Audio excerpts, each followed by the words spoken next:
To our Department of Agriculture family, our colleagues in the DA Bureau of Agricultural Research, sa ating mga magsasaka at mangingisda, isang magandang umaga po sa ating lahat. Ako si Cristina S. Estrada from the Knowledge Management and Information Systems Division of the DA Bureau of Agricultural Research, and I will be your host for today's online seminar. But before anything else, I would like to greet our Bureau a happy 38th anniversary. And we have the theme, Driving Progress, Delivering Impact. And for this matter po, we will be having 2 seminars today and tomorrow that only supports our belief in our theme na driving progress and delivering impact. Because we in the Bureau believe that research is something that not only answers our curiosity, but also answers our real-life problems. So today, ang seminar po natin, ang title niya ay Officially From Forage to Feed, Strengthening Technology Adoption of Forage-Based Pelleted Feed among Organized Farmer-Led Groups in Central Luzon. But before we introduce our speaker and formally start the knowledge sharing, the usual reminders po. So, madami na po akong nakitang nagko-comment ng location and affiliation po. So, salamat po sa pakikilahok sa ating talakayan today. And also, please follow our social media pages. That's facebook.com/DABarOfficial or DA Bureau of Agricultural Research. I-search nyo lang po. Or you may follow us at DABarOfficial on Instagram. And also, since yung bagong policy ni Meta is tatanggalin niya yung live videos within 30 days, you may also follow us on YouTube. So it's DA Bureau of Agriculture. It's Bureau of Agricultural Research rather, or youtube.com/DABarOfficial to revisit past seminar episodes. And also, reminders din po uli, may attendance sheet and feedback form po tayo up until 12 noon. You have to answer both for certificate. So, tiyagain nyo na lang pong hanapin sa ating comment section. And lastly, magtanong po tayo sa ating expert. And honestly po, ang daming nag-register ngayon. This is the most overwhelming number of registrants so far. Overwhelming in a good way. So, magtanong lang po kayo ng magtanong kay ma'am kasi it is such a privilege to have her here. Now, I will be introducing our resource speaker, our expert. So, our expert is a licensed agriculturist and a graduate of Bachelor of Science in Agriculture and Master of Science in Animal Science from the Central Luzon State University. She has dedicated years of service in the field of animal science and has been instrumental in registering 7 utility models for production of goat products with the IPOFIL. She is also a certified regional facilitator of the Picard's Farmers Livestock School on Goat Enterprise Management, a researcher and practitioner of agricultural sciences, working as an associate professor at the Central Luzon State University. She is the current unit head of the Small Ruminant Center, Product Development and Marketing Division. Let us all welcome Ms. Lenny Lynn Manalili del Rosario. Good morning, Ma'am Lenny. Hello, ma'am. Good morning, Ma'am Cristina. And sa lahat po ng nandito ngayon sa seminar na ito, isang magandang umaga po sa ating lahat. Good morning uli, ma'am. Ang dami pong nag-register ngayon. So mukhang excited na din po sila malaman kung ano yung content ng ating knowledge sharing. So I will be leaving the floor to you na po for the discussion. Thank you. Thank you, Ma'am Cristina.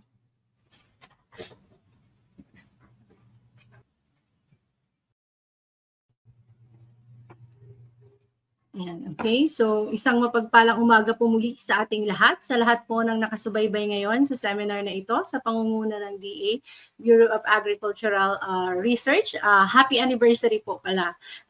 Good morning and thank you for giving us this opportunity to share the outputs of our concluded project from forage to feed, strengthening technology adoption of forage-based pelleted feed among organized farmer-led groups in Central Luzon. And my name is Lenny Lynn M. Del Rosario from the Central Luzon State University. Okay po. Next slide po tayo. Okay. So, the technology that I will be discussing to you is one of the fruits of years of research of the Central Luzon State University bilang isa po sa mga nangunguna pagdating sa mga proyekto sa pananaliksik pagdating sa pagkakambingan.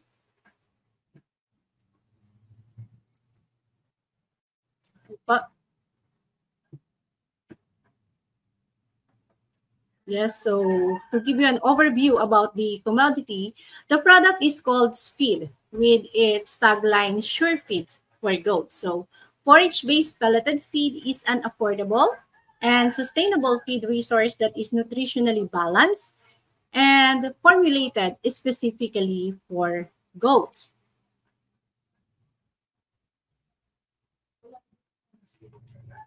This feed technology was developed from years of research headed by Dr. Edgar A. Orden to address the perennial problem of seasonal feed scarcity for ruminants and, of course, the oversupply of feeds during dry season. This problem actually is one of the contributory factors for having poor dung performance, low milk production, slow growth of kids, among others. So the development of this feed product is indeed a solution to have an adequate supply of forage of quality feeds during dry lean months and, of course, to achieve high productivity in goats. And the transfer of this generated technology is actually in response to the DA Board's R&D agenda on the development of low-cost and innovative feed processing procedures to increase digestibility and bioavailability of indigenous ingredients, and of course, a support for the technology commercialization. So what is the ultimate goal of this project or this technology? So the ultimate goal of this technology is to develop, or the project is to develop forage legume production farms and produce forage-based pelleted feed in multi-locations in Central Luzon that will support sustainable and low-cost small ruminant production.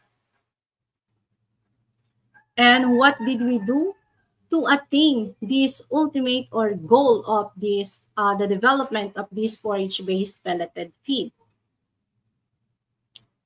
So first, we have identified potential technology adapters. This was done in coordination with the various Provincial Agricultural Office, Provincial Veterinary Office, and LGUs in Central Luzon. Both farmers and other clienteles who shows interest regarding the production of forage-based pelleted feed and visited the Small Ruminant Center were also included during this selection. And a total of 16 potential farmer cooperators or technology adapters have shown their interest, and we have selected them based on these criteria provided in the presentations. So one of the substantial criteria is the availability of land area for the establishment of forage legume production farm or the forage legume strata. So for those who are interested po na maging technology adapter nitong forage-based pelleted feed, ang pinaka-importante po na dapat na ihanda natin ay yung pagtatamnan natin nung pagkukuhanan natin ng raw materials para makagawa ng forage-based pelleted feed. At ito po yon ay yung mga ligumbre na indigopera at ipil-ipil. And as much as possible po, wag po nating i-offer or i-utilize yung mga lands or the lands that are being utilized for food productions. Maybe we can use or prepare, we are mas prepared po natin na i-utilize na lang po sana natin yung mga uncultivated land or unutilized land dahil yung mga itatanim po natin na mga legumbre are known for their versatility, and they can grow in variety of challenging environments, including po dito yung kahit siya ay medyo hindi ganun kataba yung lupa at saka medyo hindi ganung masyadong maganda yung source ng irrigation, ay medyo mapaparaanan po natin na itanim ito doon sa mga ganung area. And areas that are also using for forage for pasture or animal pasture, i-exclude din po natin ito kasi yung presence po ng grazing animals doon sa area might affect the growth of the plant, which could delay po yung ating harvest and lower the yield and productivity po ng ating plants. And as shown here po in our presentation, majority of the proposed land were located on area of high or hilly land. Medyo talagang yung pre-propose na area ng ating mga technology adapters are some areas that are really unutilized for food and crop production. And after the assessment and evaluation, around 7 technology adapters were identified. And this is out of the 16 who showed their interest in this technology. So we have one in Bulacan, specifically in Doña Remedios, Trinidad. We have one in Tarlac. We have one in Bataan. We also have one in and three in Nueva Ecija and one in Aurora. So these farmer-led groups are now on the stage of developing and continuously improving their forage legume production areas.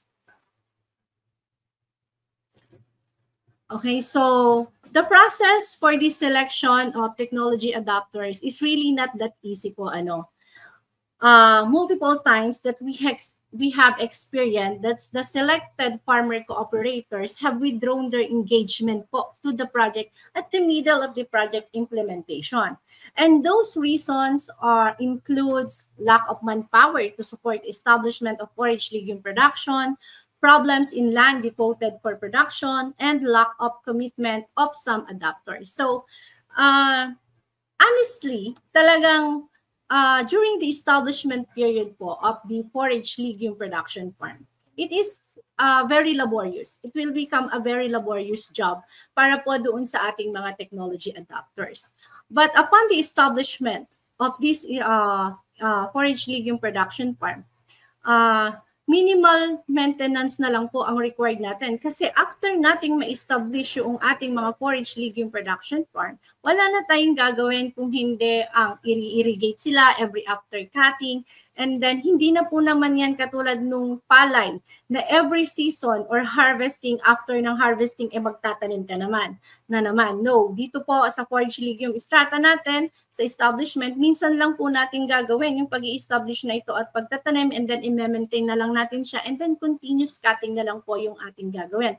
That is why it is very laborious, and it really need manpower po to support the establishment of forage legume production farm. And of course, a commitment. Yung commitment po talaga ng mga technology adapters natin ay kailangan dito kasi hindi lang ito yung basta ibibilin mo na lang ng ibibilin doon sa mga tauhan mo. Kung hindi, dapat nandoon ka po na nagsusupervise din talaga sa kanila para ma-ensure na maging maayos yung establishment po at maging maganda yung yield noong ating mga halaman. Kasi dito sa forage establishment na ito, sa forage legumes natin, nakasalalay kung gaano karami yung maproproduce natin ng mga forage-based pelleted feed. So after the assessment of the land areas, a 2-day training will be conducted. The team of the forage production expert of the CLSU-SRC will handle the lecture and hands-on activities of this training.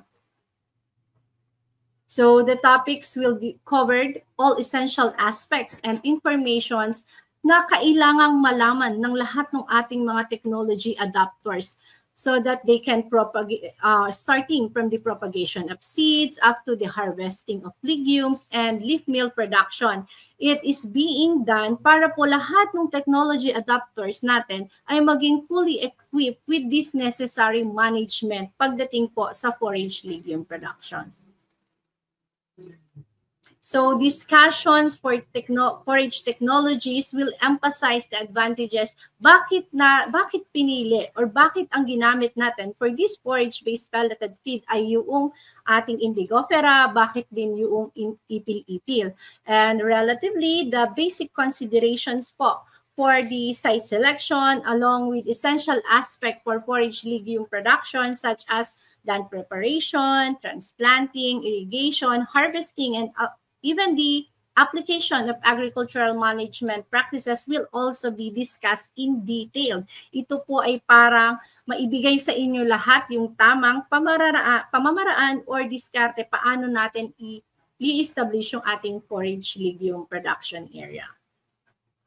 And after this training, the ceremonial MOA signing for the selected technology adapters were forged between the CLSU about the forage legume production establishment. This leads to the establishment of multi-location forage legume production farms in Central Luzon. So, dito na po tayo, no? So, sa pangatlong step na tayo, yung pag-i-establish na noong mismong after po nating maselect yung ating mga technology adapters, na-train na po natin sila, naihanda na po natin sila, ano ba yung mga kailangan gawin, ano ba yung mga requirements. Ang susunod na po ay yung pag-i-establish na po mismo nung kanilang mga forage legume production farms. So, nursery areas were first established or developed to ensure the availability of planting materials for the establishments. And around 26,000 to 30,000 po ng forage legume seedlings ang kinakailangan natin na itatanim na planting materials para itanim kung tayo ay mag-i-establish ng 1 hektarya. Isang hektaryang forage legume production area. And the project have provided these technology adapters with the planting materials such as seeds of Indigofera and seeds of ipil-ipil and polyethylene grower bag that will be used for the propagation of the planting materials, and even the net shades po na ginamit natin for the nursery were provided by the project. And while other inputs po na gagamitin like the manpower, yung pag-aalaga, management for these tertiary areas were part of the farmer's equity. And to date, around 5 forage legume production areas across Central Luzon has been established. And 2 of the project sites have adopted monoculture using Indigofera, while other project sites po ay utilize the use of legume strata. When we say legume strata, they choose both the planting of ipil-ipil and Indigofera in their forage legume farm. And 4 cooperators have already been done their first cutting or their initial cutting. So generally, here at the Small Ruminant Center, ang standard po natin na cutting after transplanting is around 4 months. However, due to the prolonged drought that had been experienced during the establishment, ang naging initial harvest po or cutting, first cutting ng ating mga technology adapters was around 5 months, 5 to 6 months. So, talagang plinano naman po noong project or pag tayo po ay mag-i-establish ng forage legume production area, lagi nating plaplanuhin yung 1 month or 2 months before rainy season. So, yun po talaga yung naka-schedule na plano dito sa ating mga adapters. So, yun yung ginawa namin. However, hindi inaasahan yung long drought season na naranasan natin noon hanggang September ata ay walang ulan. So, it affects the yield of our of our forage legumes. Yung iba, kahit merong initially ay established na irrigation system dahil sa kakulangan nga po ng supply ng tubig, hindi nila nagawang medyo naka-apekto po yun dun sa growth ng mga halaman natin. Ang mahirap, ang pinaka-critical stage po kasi during the establishment of forage legume production ay yung first 3 months after the transplant after transplanting po, no? Kasi dito talagang aalagaan mo yung hayop mo ay yung mga plants. You need to water them and provide necessary management po. Pero sabi ko nga po sa inyo, pag ito pong mga plants na ito ay na-establish na nila yung root system nila doon sa ating mga doon sa lupa, mas madali na lang po yung maintenance or yung ating maintenance para dito sa mga halaman na ito. Okay, and with this initial cuttings, the accumulated herbage yield of forage legume for the first cutting across all project sites generated a total of 49,000 kilograms po. So bawat isang metro kwadrado ay nag-generate po or nag-average sila ng 1.6 kilogram na herbage yield. Dun po, based po yun dun sa initial data that we have gathered from this technology adapter. And however, this data is actually lower po dahil nga po dito sa SRC, ang per square meter namin, ang per plant po natin, dapat ang during harvesting ay nasa 0.9 kilogram po. So, well, ang malaking epekto nga po yung naging matagal na tagtuyot during their establishment. Kaya hindi po ganun kadali na ay kaganda yung performance during the initial cutting doon sa ating mga farms or established forage legume production farms. So the project has strictly implemented that guideline that the transfer of this technology will commence only after the first order initial cutting. Bakit po namin ginawa yon? So, tinarget namin na itra-transfer lang namin yung paano yung proseso or yung paggawa ng teknolohiya na ito, ng forage-based pelleted feed, kapag yung ating mga technology adapters ay na-establish na po talaga nila yung legume plantation nila. Bakit namin ito ginawa? Ito po ay para ma-ensure natin na sustainable or ma-sustain nila na meron pong supply ng raw materials. Kasi pag wala pong supply ng raw materials, particularly the legumes, wala po tayong maiproproduce na pellet feed. So yun po yung unang-una natin dapat na ginagawa talaga.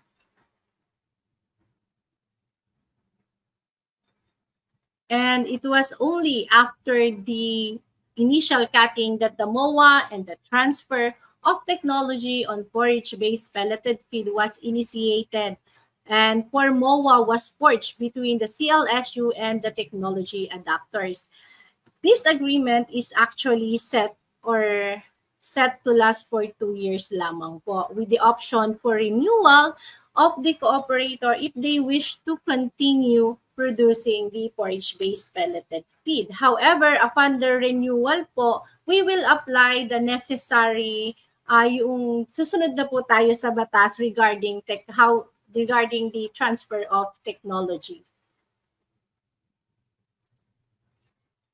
And farmers who were given the license to produce was undergone comprehensive training on production of forage-based pelleted feed.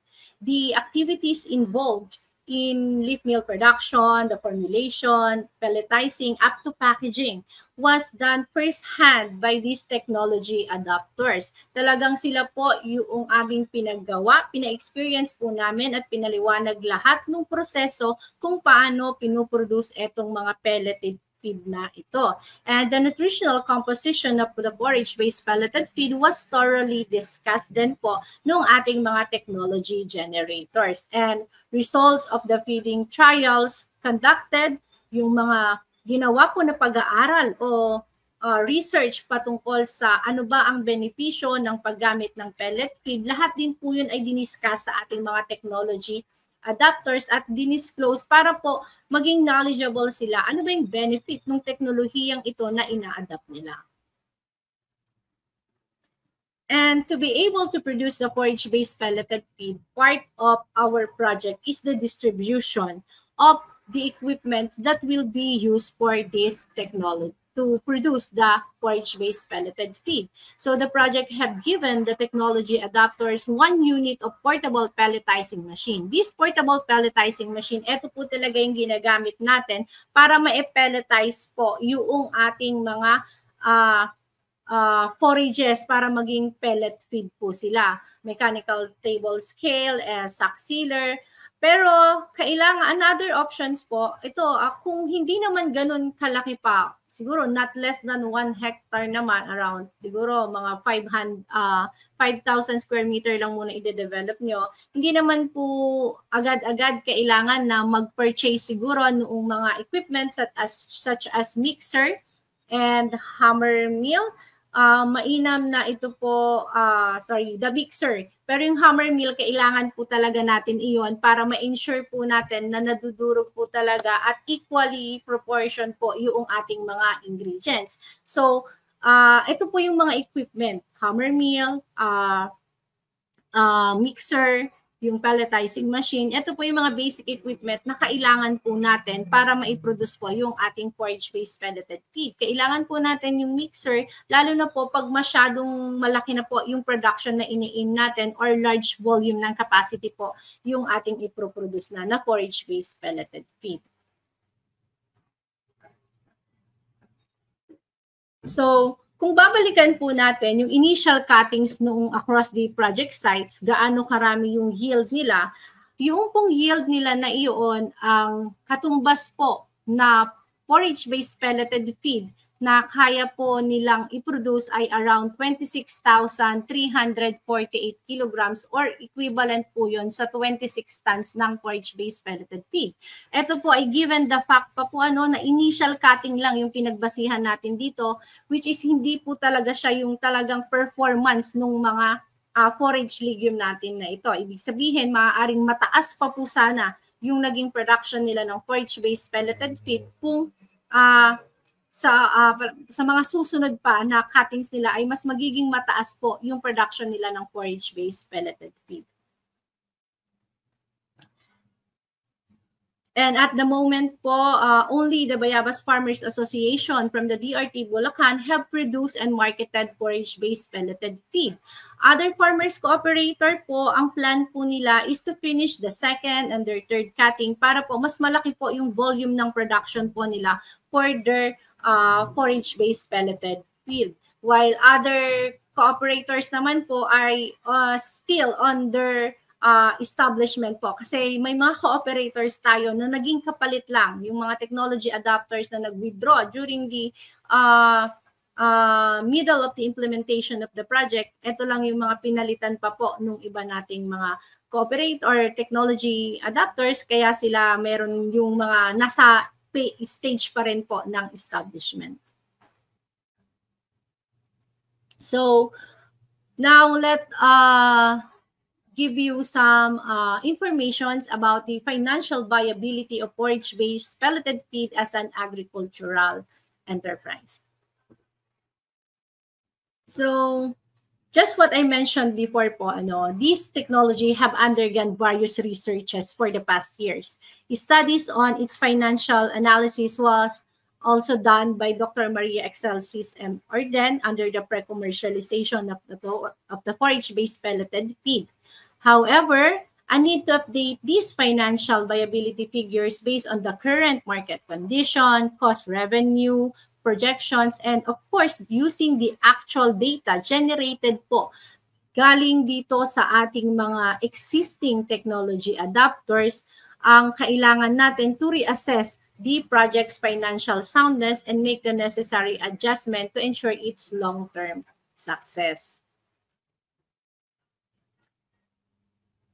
So, first po, to understand the market consumer behavior regarding the forage-based pelleted feed for goats.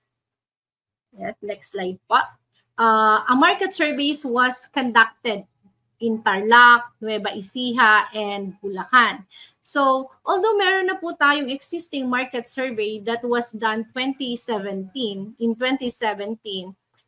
the funding agency have advised us na dapat gumawa kami ng market survey nitong forage-based pelleted feed, specifically in the municipality or provinces na kung saan nandoon yung ating mga technology adapters para makita po talaga natin yung kung meron ba talagang bibili nitong ating mga product na pinopromote.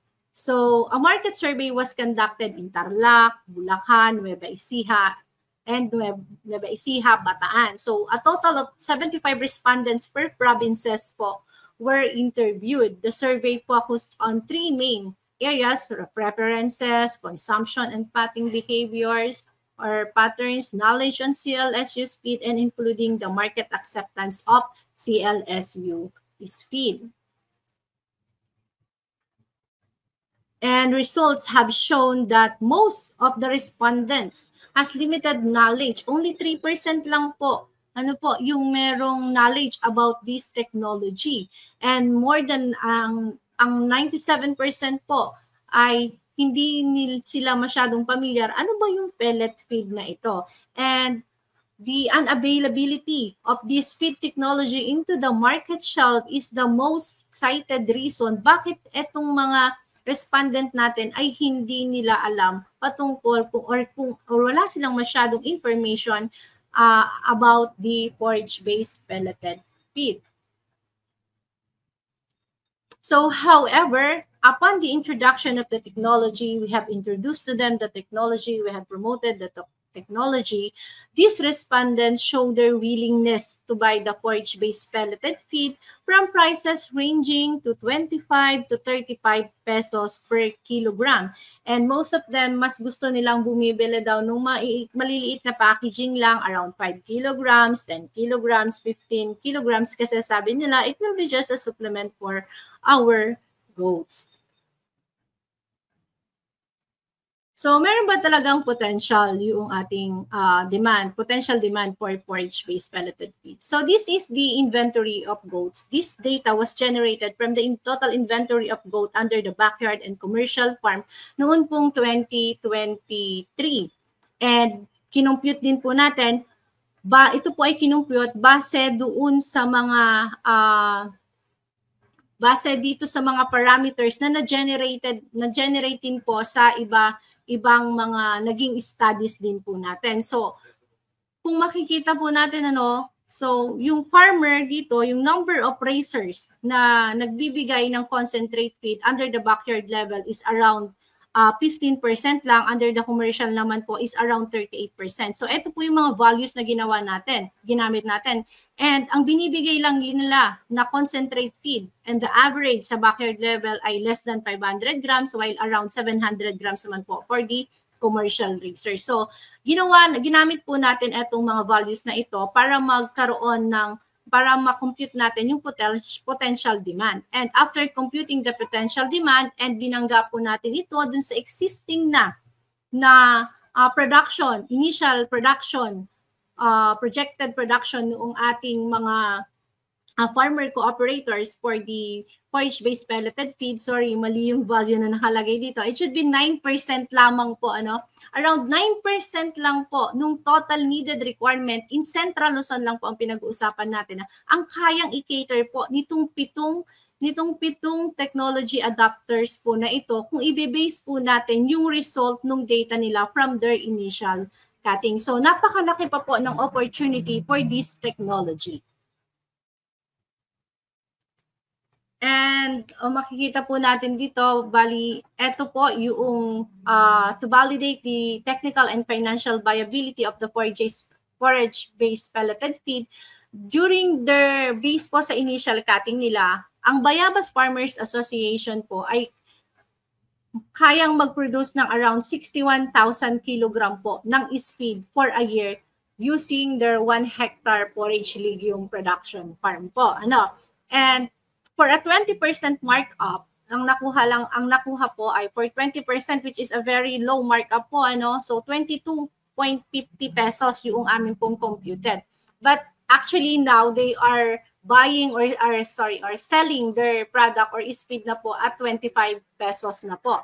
So, generally, the profitability analysis presented is based on the actual forage legume production area established in each project site and the production cost incurred. And sabi nga po natin, please take note that the data po nung production na ito ay binase pa lang po namin sa data ng kanilang initial cutting. And we are continuously gathering their second and third cutting data para po talagang magawa po namin or mabuo na namin yung investment plan or yung business plan base sa actual data na na-generate po talaga doon sa field.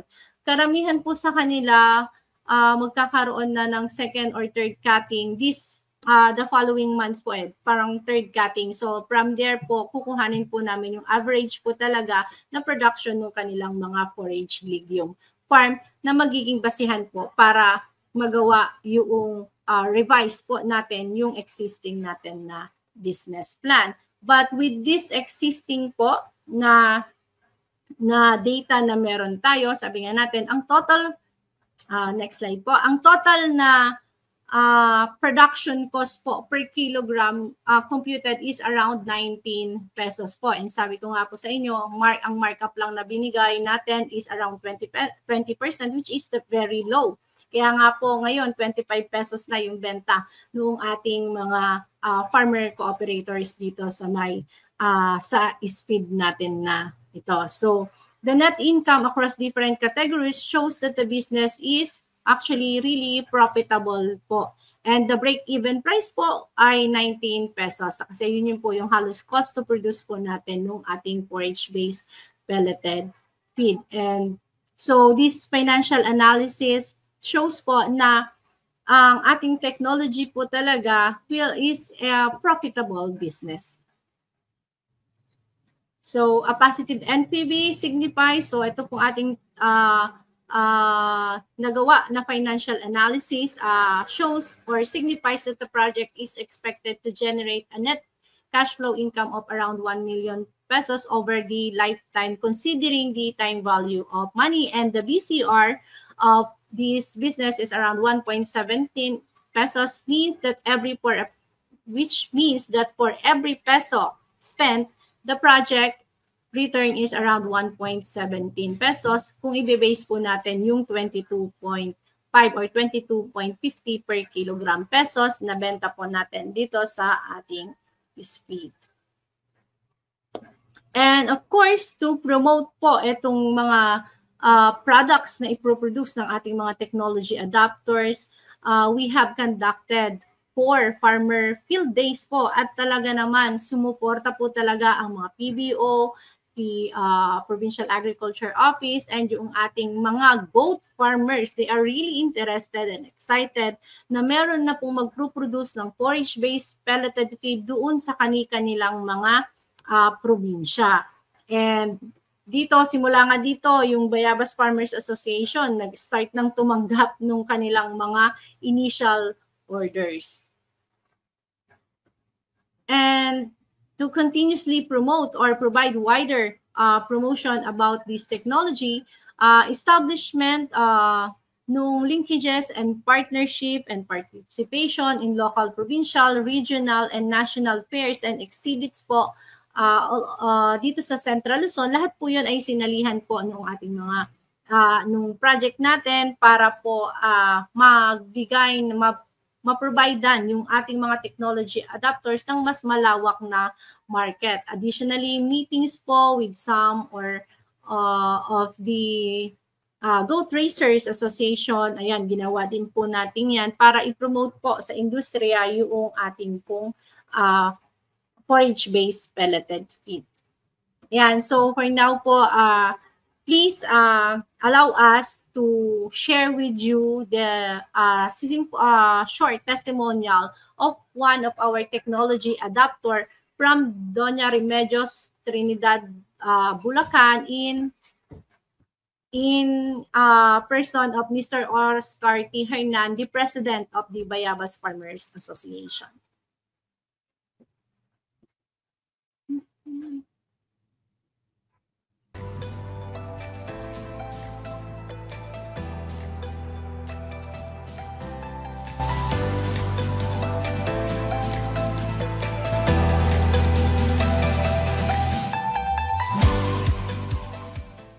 pala si Ginoong Oscar Tierna ng taga Barangay Bayabas. Ako po sa kasalukuyan ng Pangulo ng Bayabas Farmers Association. Nung kami po yung magawi doon sa small ruminant, nakausap po namin si Ma'am Lenny doon sa labas sa opisina nung naikwento po niya yung nangangailangan yung kanilang sa small ruminant na yung magkaroon ng cooperator na magtatanim ng indigo pera. Kaya po nung pinakausap po sa amin si Sir Neil at pinaliwanag po sa amin yung mga kailangan para ma-avail yung ganung programa.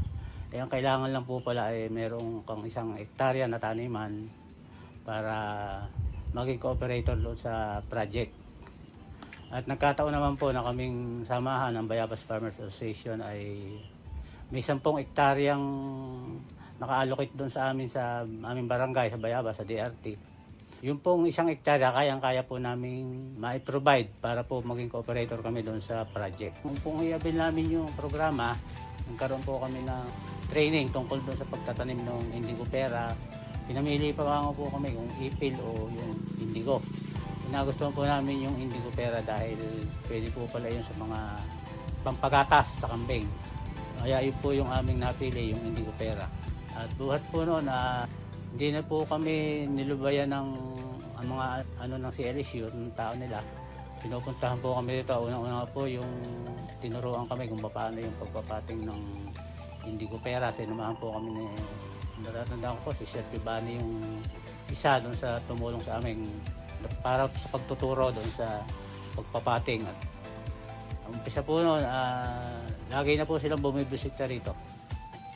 Sa ngayon po, nakakuha na kami ng pelletizing machine at saka yung timbangan para na ipauna yung gamit dahil yun po yung isa sa mga kailangan namin para sa paggawa ng pellet na indigo o kaya ng kambing. Year po, umani na kami ng indigo pera. Nakaani na po kami ng mahigit 80 bags na yung tuyong leaf mill ng indigo. Ang nakikita po namin, positive po kaming lahat dahil nga po yung una, hindi kami kumita doon sa tanim naming guyubano. Ang focus po namin dito sa indigo, baka dito po kami kumita ng maganda.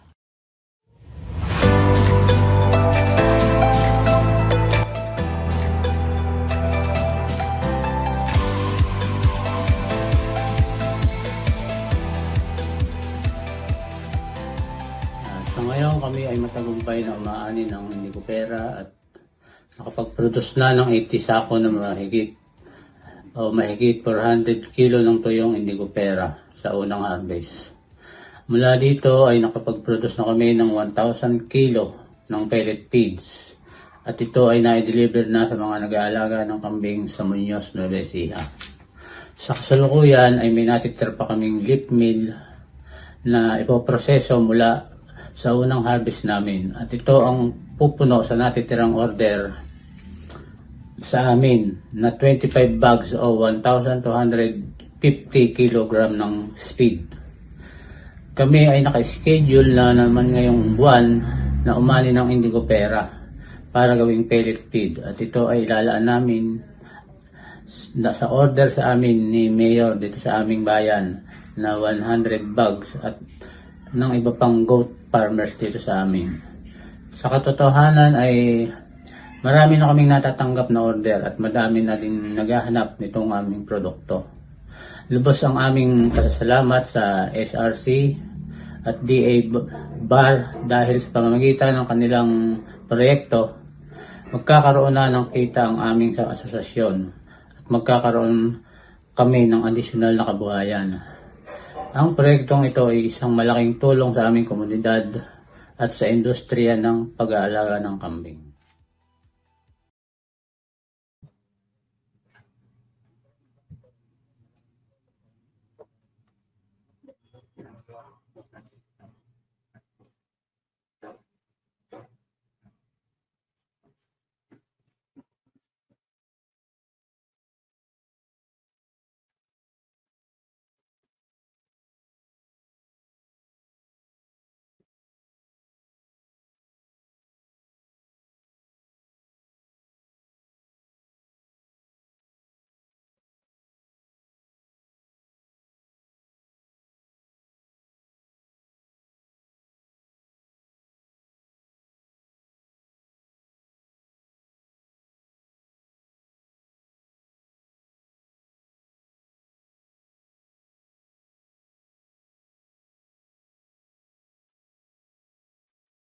Okay, mukhang tapos na po ang ating presentation. Tapos na po tayo, ma'am. The last slide to Okay, give. last slide pa po. Sige po, add po natin uli yung last slide.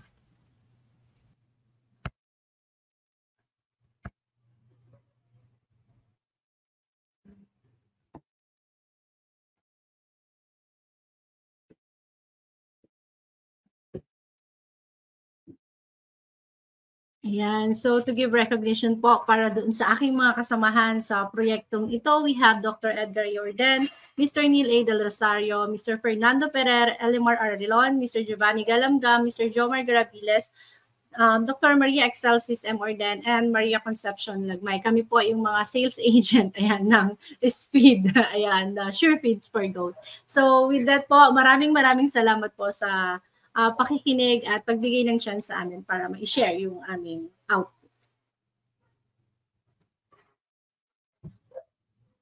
Thank you so much, Ma'am Lenny. It's actually our privilege to have you here kasi it's very obvious na sobrang daming tao ang interesado sa inyong presentation today. So if you notice, ang dami pa pong kaninang nag-good morning from ganto, from dito sila, from saan. So hindi ko na po papasadahan kung gaano kalawak yung naabot natin kasi it was very obvious sa ating comment section.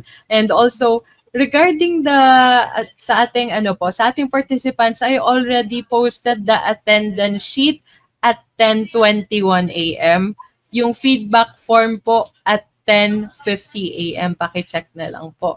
So thank you po uli, Ma'am Lenny, for this interesting and comprehensive presentation on the technology, training, and market of our forage-based feed. So also, okay. So ngayon po magpo-proceed na tayo sa ating Q&A. So, ito po. Okay, may nagtatanong po si Miss Hannah Clamano. Paano daw po magnegosyo ng mga feeds po at saan ako kukuha ng suppliers? Okay po, good morning po. Okay, so kung i-adapt nyo po ay yung pong ating forage-based pelleted feed, i-start po natin ito, siguro pwede you can contact us here at the Small Ruminant Center po para maibigay po namin sa inyo yung mga details, paano po kayo maaaring maging technology adapters ng forage-based pelleted feed para po kayo ay makapagawa at makapag-supply po noong ating feed product na ito sa industriya.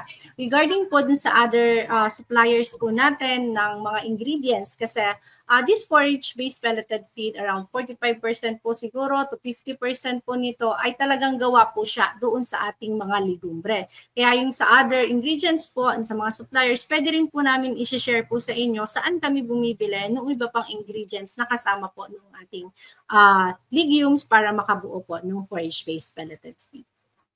Thank you, ma'am. Pahabol pong question related po. Possible daw po bang maka-adapt daw ng technology ang mga naka-base sa Mindanao at paano daw po? Yes po, pwede po. Pwede nyo pong i-adapt din ang technology na ito na pagproduce ng forage-based pelleted feed. You please contact us po doon sa aming website and sa page po ng Small Ruminant Center.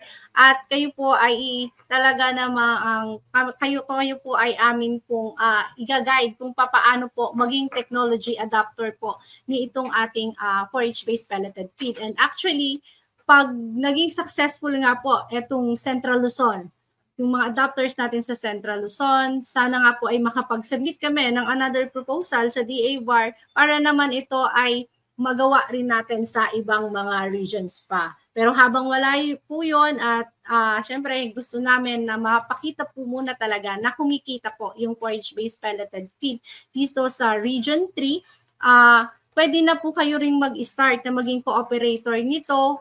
Gaya po na sabi ko, kayo po ay makipag-communicate lamang po sa amin dito sa Small Ruminant Center. Okay po. So thank you, ma'am. Ma'am, for this one, did they need to be a part of a cooperative or a farmer association to avail of your services, or kahit private private individuals lang? Kahit private individuals po, Ma'am Christina, pwede po. Anyone who would like to become a technology adapter, pwede po dito sa forage-based pelleted feed. Okay, thank you. Thank you, ma'am. So ngayon po, medyo may mga nagtatanong po, honestly. Madami po kasi akong tanong na nakuha regarding our, regarding the, somewhat similar to our formulation. But this one is actually protected by intellectual property po. So ano po, hanggang saan lang po yung pwede nyong ma-disclose regarding, publicly, regarding the formulation or yung sa process? Ano po yung hanggang saan lang po pwede nyo masabi? And the rest, just contact CLSU. Okay po. So, yung porridge-based pelleted feed po natin, ang main ingredients po talaga nito, ito po ay gawa. Malaking porsyento po nito, around 45 to 50% po nito, ay gawa po, ang main ingredients ay sa indigofera na ligumbre at saka po ipil-ipil po. Kilala na naman natin yung ipil-ipil. So, yun po yung main ingredients ng ating porridge-based pelleted feed. Yun pong sa proseso nito, kailangan bago tayo makapag-produce ng pellet feed, syempre kailangan po natin yung raw materials natin, yung sinabi ko nga po sa inyo. Kaya bakit critical na magkaroon or mag-establish ka muna ng forage production farm kasi doon mo kukunin yung main ingredients mo sa paggawa ng porridge-based pelleted feed. At yung main ingredients na yun ay kaya kailangan natin yung iba-ibang equipments na sinabi ko po sa inyo kanina kasi kailangan yun ay madudurugin natin, pipinuin, and will combine with the other ingredients po na kasama sa paggawa noong porridge-based pelleted feed. So yung mismong process po nung pagproproduce nito, yun po ay maaari pong naming i-disclose sa inyo kung kayo po ay interesado, kumontak po lamang kayo sa Small Ruminant Center po at ito po ay ating pag-uusapan. Okay, so yun, kontakin nyo lang po ang SRC under Ma'am Lenny for further questions. Tapos may nagtatanong po dito related pa din dun sa parang composition ng ating forage-based feed. Bakit daw po ipil-ipil ang isa sa selections sa mga tinanim? Di ba po daw toxic ang ipil-ipil na overconsumption? Possible daw po na mag-cause ng lower ADG or FCR? So we have two varieties po or formulation for the forage-based pelleted feed. One is the Indigofera, which is designed for lactating goats, and one is the ipil-ipil, which is designed for growing goats. So yung mga toxicity level po naman na ito ay syempre pinag-aralaman naman po natin na hindi ito aabot dun sa level na magiging toxic po siya doon sa ating mga hayop.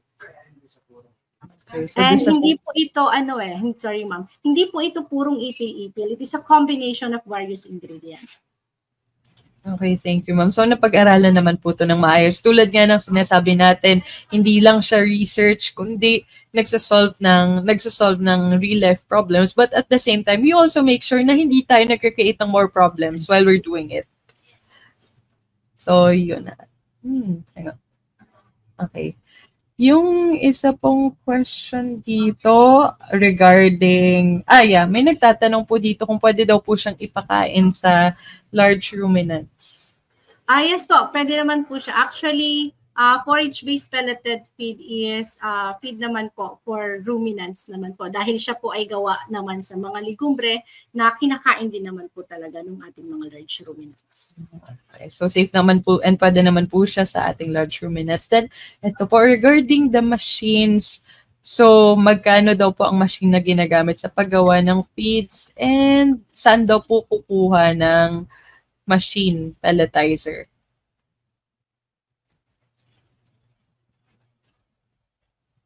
Po, ma'am, yung atin pong porridge-based pelletizing machine po ay nasa 53,000 po. Pero ito po ay without the engine. Tama ba? Na horsepower needed po nito ay around 5 horsepower po. Yung other pong equipment na kailangan natin is yung sabi nga po natin, yung mixer. Pag large capacity na po talaga, kakailanganin nyo po ang pelletizing machine, ang mixer, at ang hammer mill. And it will cost you around 350,000 pesos po to avail lahat po ng mga equipment na kailangan natin for the production. Okay, so it's between 50K and 350K. Ito po ba, available po ba tong machines na to even outside of CLSU? Specifically po, yung porridge-based pelletizing machine po natin, meron po kaming fabricator na talagang naka-assign na gagawa po dito sa Nueva Ecija. ay hindi ko lang kabisado kung from other regions ay meron na rin nabigyan ng license po para gumawa nung specific na machine na ito. Kasi yung machine po na ito ay nakadesign talaga, pinag-aralan ano yung design niya, gano'n lang kahaba yung kailangan niyang ma-produce, ganun po. So, meron po dito sa Nueva Ecija na fabricator na pwede po namin kayong i-connect sa kanila. With regards po sa mga mixer and hammer mill, pwede rin po namin ibigay sa inyo yung mga names ng mga companies or suppliers po na pinagbibilhan po namin. Okay, thank you, ma'am. So, pinasadya po talaga to. So, research na research talaga siya. Tapos, ma'am, may nagtatanong din po kung ilang tao po yung nagtanong dito kung paano daw po, like, dried na daw po ba nilalagay yung plant sa pelletizing machine or hindi pa? Dried po. Dapat po, ito po ay leaf mill na. When we say leaf mill, dapat po ang dry matter niya lang nito is around nasa 25, tama ba? 25% dry matter na po, dried na po talaga yung ating leaf mill bago siya i-mix from other ingredients. Okay, so dapat dry na. And also, ilang months daw po from planting of forage to harvesting? Okay. So initially po, from planting po, upon the transplant po noong ating ating mga ligumbre, it took us generally, standard po sa amin dito sa SRC is 4 months, yung first cutting up after the initial transplanting po natin.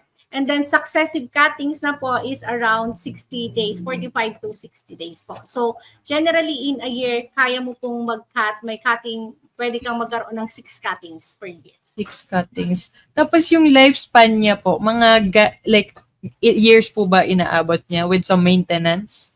Yes, ma'am.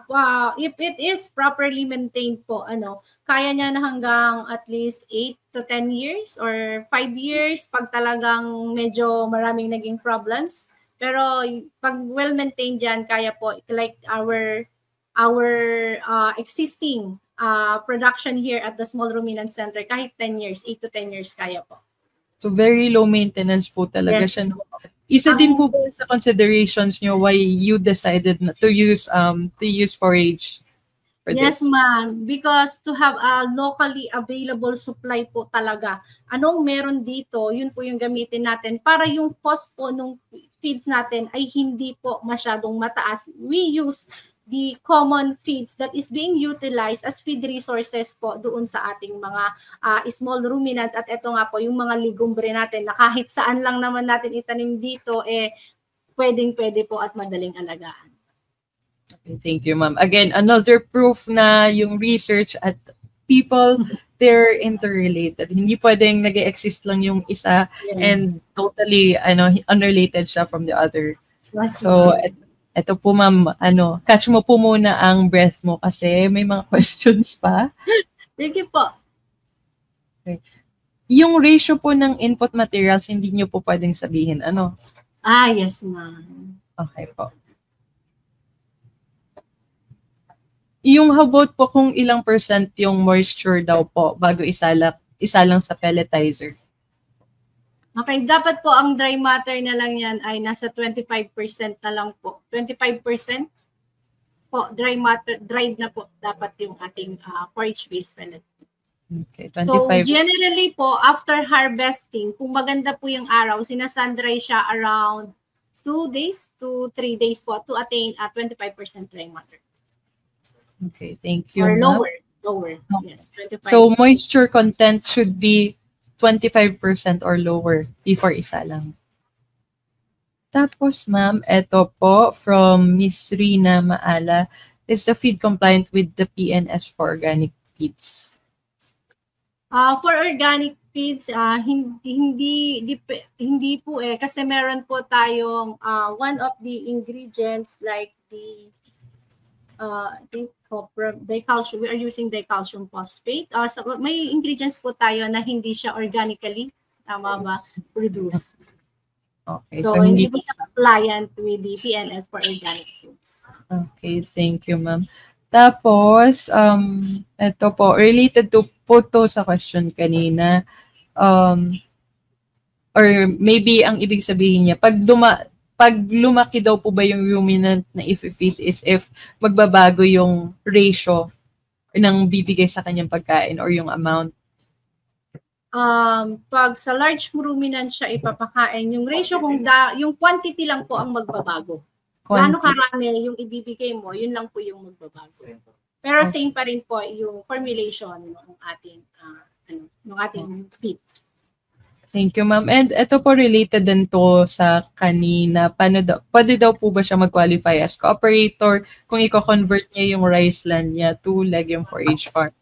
Ayan, so gaya po ng sabi namin kanina, we don't want to compete with the lands that are being utilized for food production po. Sana kaya mas preferred po namin na ang ipropose yung land, yung hindi po ganon naka-productive or uncultivated land na lang po. Huwag po natin gamitin yung ginagamit natin for food. Okay po. Actually po yung mga sites ni na ma'am na pinili are those na uncultivated talaga pero has so much potential for agriculture. So as much as possible, as ma'am said, we don't want to compete. We want to encourage everyone to like maximize our land use. Pero kung may nagagamitan na siya, let it stay as is. Tapos ayun. Ito po okay. So, ang fast-paced po ng discussion natin, ma'am, nagugulat din po ako. So, ano pong gadgets daw ginagamit sa pagtest of moisture ng dried leaf? Actually, ma'am, wala kaming specific technology or equipment na ginagamit. Binebase lang namin ito talaga through the visibility at saka yung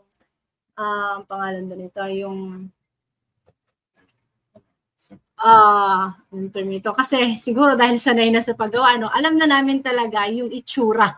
Ayun, yung itsura, ano ba yung 25% na dry matter na siya or dried na talaga siya. Ganun. So, wala po kami yung ginagamit. So, parang organoleptic or yung pag-judge, physical judgment po noong ating mga leaf mills. Yun po yung ginagamit namin. So, ito pong standard yun. Natuturo niyo naman po yun sa training kung gaano ka-dry, diba? So, yes po. Itinuturo po namin yun. Talagang hands-on po lahat ng technology adapters natin na sila mismo yung nagdra-dry para alam nila yung itsura. Ano ba yung sinasabi natin na gaano ba ka-dry, yung ano bang itsura nung dapat ay 25% na lang siya na dry matter or wala nang masyadong moisture. Okay. Ma'am, last na po to from our comment section. Pero po may gusto po tayong pagbigyan from the bar kasi maganda din po question niya eh. So, ito po from the comment section. Ano daw po yung potential limitation ng using forage-based feeds? Potential limitations ng paggamit ng forage-based pelleted feed as feed resource po. Siguro po yung isa po na nagiging limitation namin dito is yung yung supply ng raw materials. Yung pagkuha or pagkakaroon natin ng mga raw materials, particularly yung sinasabi nga po natin na legumes. Kasi sabi ko nga po, hindi po ganun din kadali yung pag-i-establish ng isang forage legume production farm. So yun, that is one of the limitation. And another na nakita po namin siguro is yung pagdra-dry noong ating leaf mills. Lalo na yung pabago-bagong panahon na po na ngayon. So, parang ang isang nakita pa natin to really improve this technology is yung pagkakaroon po talaga ng drying or pwedeng i-enhance kung paano mas madali na maiproproduce ito na hindi kailangan ng masyadong araw para makuha yung tamang dry matter noong itong feed product po na ito. So, okay, so more on supply and yung drying po. Yes po. Sige ma'am, lipat na po ako dun sa GC namin sa bar. Ito po. Okay. So, paano daw po nakaka-affect yung forage-based feed pellet sa ating meat and lactating qualities ng goat? Okay, so Yung sa research po na ginawa nila Dr. Erden for the Indigo Opera, so sa Indigo Opera po, nag-trial po ng iba-ibang klase ng existing concentrate feed dito sa market, and then yung Indigo and the forage-based pelleted feed. And results shows po na nagkaroon po ng around 50% increase in milk lactation noong hayop for those animals that have given or offered the Indigo Opera. Doon naman po sa ating ipil-ipil, yun naman po ang ginamit naman po doon na nakita na mas maganda yung performance noong ating mga growing kids nung sila ay pinakain po doon gamit naman po yung ipil-ipil po natin na forage-based pelleted feed. So, hindi siguro ako makapunta mismo doon sa details po talaga nung kanilang research kasi palagi ko yun ay siguro isa pang part na pwedeng maging topic. Ayun. So, kasi napakahabang research din yung ginawa nila doon para mapatunayan yung kagandahan ng forage-based pelleted feed, but it based doon talaga sa kanilang sa research ng team ay it really increases the milk production and nung ating mga kambing, gatasing kambing dito sa SRC, and then dun sa farm trials din nila. Kasi bukod dito sa farm, para talagang malaman kung talaga bang nag-increase, baka lang maganda yung management namin dito sa farm, kaya nag-increase siya. Talagang etong forage-based pelleted feed na to ay pinagamit din doon sa ating mga existing na semi-commercial at saka sa mga commercial farms po natin. And same results naman po yung kanilang nakuha dito. Okay. So far po ma'am, maganda yung magandang effect sa ating goats. Or Yes, if parang if maganda not po yung result. Maganda yung result. Yes, so thank you. Thank you ma'am. Also, aside from yung 'di ba po sabi mo dalawa yung ginagamit yung